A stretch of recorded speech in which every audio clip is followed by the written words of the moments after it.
How's it going, everybody? Welcome back to another episode of Bodacious Rant. I hope everybody had a great Thanksgiving. They ate good. I know I always look it, but this meal I can say I ate really well. So I was pretty stuffed. It was almost painful, but delicious. And I know I'm wearing my little Hellfire Club shirt just because Stranger Things finally came back. And we'll review that later because it was only the first half of the season, but it was a banger in my opinion. So check that out on Netflix. But we're talking about some Disney today. And Disney, depending on who you ask, I would say Disney's a bit of a creative rut. But at least with one of the more original stuff they've come out with in recent years, this sequel did not disappoint, in my opinion. We're talking about Zootopia 2, starring Jennifer Goodwin, Jason Bateman, new voices like Patrick Warburton, Andy Samberg, I can't think of anyone else. Ke Huy Quan, thank you. Wow, I can't believe I forgot that one. And another, plethora of good, great actors and voice actors. So, this is a spoiler-free review, though, so we're not going to get into it, ruin it for y'all, so don't worry about that. But if you did like the movie, you had a great Thanksgiving weekend, or you just, as always, like seeing me and Burn, feel free to give us that thumbs up to show your support, ring the bell for notifications, and of course subscribe. Let's keep the rant community growing and going. So appreciate you guys. So Zootopia 2, even though the original one came out in 2016, 9 years ago, which is crazy to believe, this one takes place literally a week after the events of that one, so it's still fresh in our minds and whatnot. Where Judy Hopps is the first Zootopia's first police bunny rabbit, and oh my God, what's Wilde? Nick Wilde. Thank you, Nick Wilde, who's the first Fox officer in Zootopia, played by Jason Bateman, are on their new case to discover that a snake has made its way back into Zootopia after like 100 years, and they got to figure out what's going on with that. So, like I said, I would say this one had some of the worst marketing for it, just because the teaser trailer I thought was kind of enjoyable, was only around for like a brief minute, and then the trailer they've been throwing out and stuff lately, and some of the ads have just made this movie look like almost like like one of those sequels that, yeah, we just did it to make money. And not to say that this one isn't that reason, but this one's story and acting and the way it went about itself was actually a lot better than I thought. Bern, what did you think about this one? Because this is one of those sequels that I feel like some people were asking for it, but at the same time, I think it ended on a good note. So I was pleasantly surprised. But what did you think?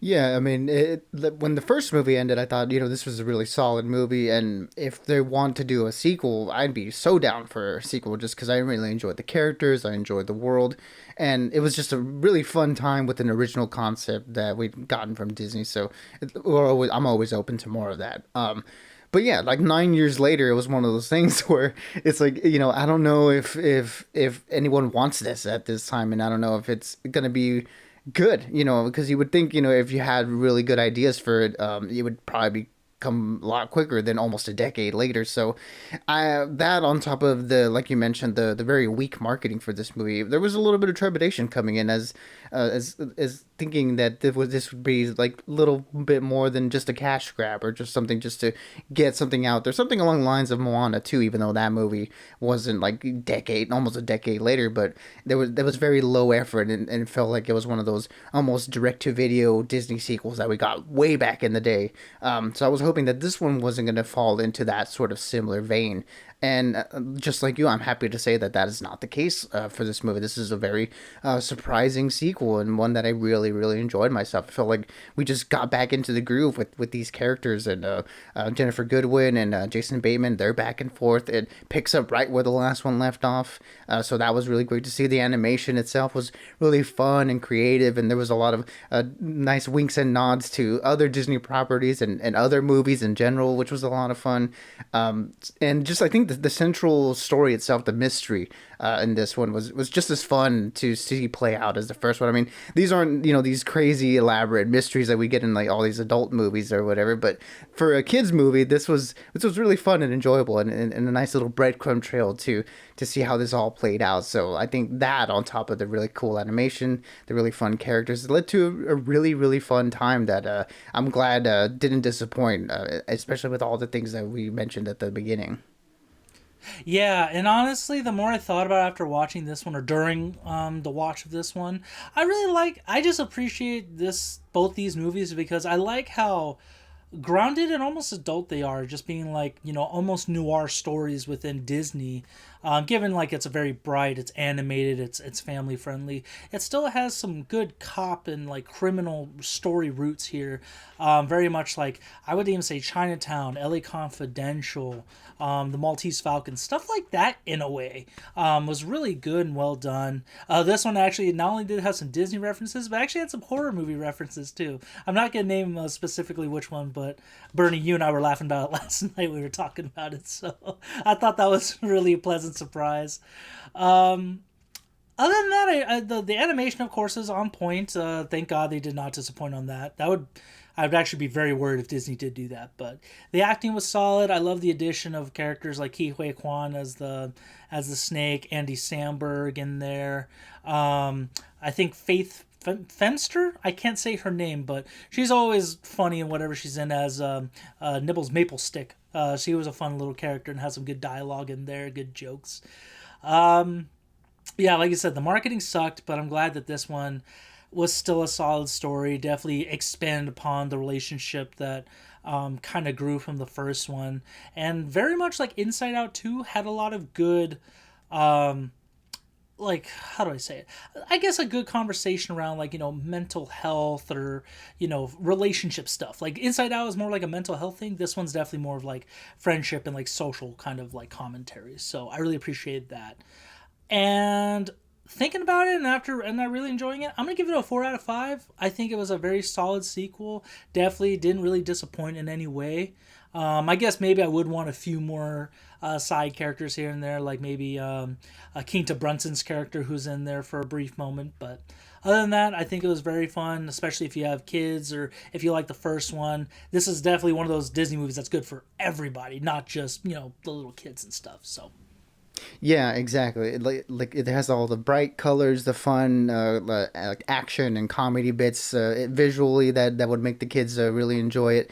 And like you mentioned, for the adults, there's a lot of stuff in there, especially when the social commentary stuff, picking up where the first one left off, that was talking about prejudices and stereotypes, and this one's sort of picking up off of that and really sort of getting a good look into what it feels like when you're the first in your field and how much pressure that puts on people. And I thought, for a kids movie, it's it handles it in a way as much as it can, but just to even address something like that I thought it was really cool to see. And yeah, the central mystery here was a lot of fun, and just the voice acting and the characters in general.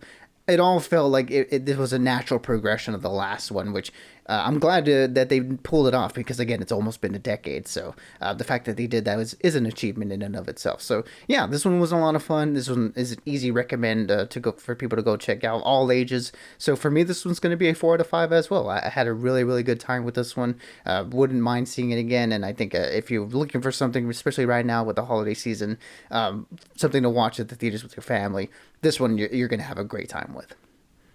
100%. It was very fitting for the Thanksgiving weekend and stuff. So, yeah, 4 out of 5 for both me and Bern. Like I said, it's out in theaters, IMAX, Dolby, whatever. So check it out, whatever catches your fancy. And yeah, we're now going to be in December, everyone. So it's time to get your shopping, get all your stuff done for Christmas, early as possible. I'm almost done with mine. So, but until next time, everyone, stay bodacious and keep on ranting for us. Absolutely. Yeah, you got to get your blue paint ready for December, for the things that are coming along. I already got mine, Bernie. I got my yellow contacts. I'm going to get a wig and everything. I'm going to wear a very revealing loincloth, so I don't know. There may be some authorities involved, but don't worry about it. I'll figure it out. They'll be fine. Yeah, we'll see if they let them in. But everybody be good, be safe, and as always, we'll catch y'all on the next one.